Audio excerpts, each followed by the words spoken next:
So you wrote a little bit about Watson. I think this has been written about a lot in terms of just their biggest mistake was they came in loud and proud, like, "Hey, we won Jeopardy. Now we're gonna we're gonna cure cancer." So they came in a little loud and proud, which was a huge mistake. They didn't understand the data that they were sort of wading into, and they weren't able to really do the things that they thought they were going to do.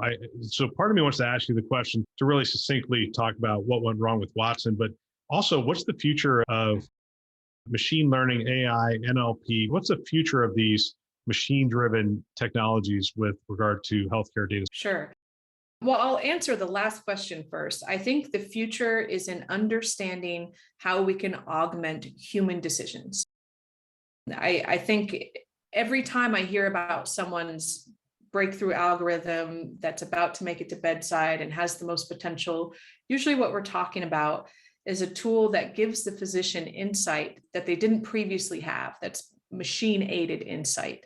Like, here's some prognostic information and here's some trends, and this is how the AI algorithm is interpreting them. Do you agree? And how do you want to base your treatment decision on this information? I think that's where the future is.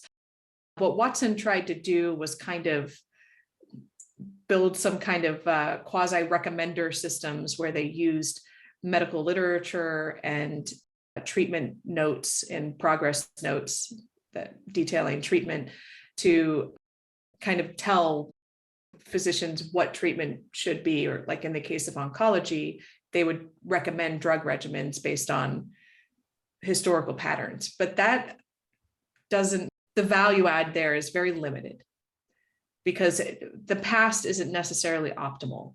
So if we're using the past patterns to predict future action or trying to automate off past patterns, we have to be realistic and honest about the fact that not every treatment decision is optimal in the current state. That means our historic data contains a lot of treatment decisions, a lot of diagnoses, a lot of bias in what tests were ordered and what information is available. And if we only rely on past patterns, then those treatment decisions and bias and suboptimal care is going to be what we predict and recommend going forward, which no one wants.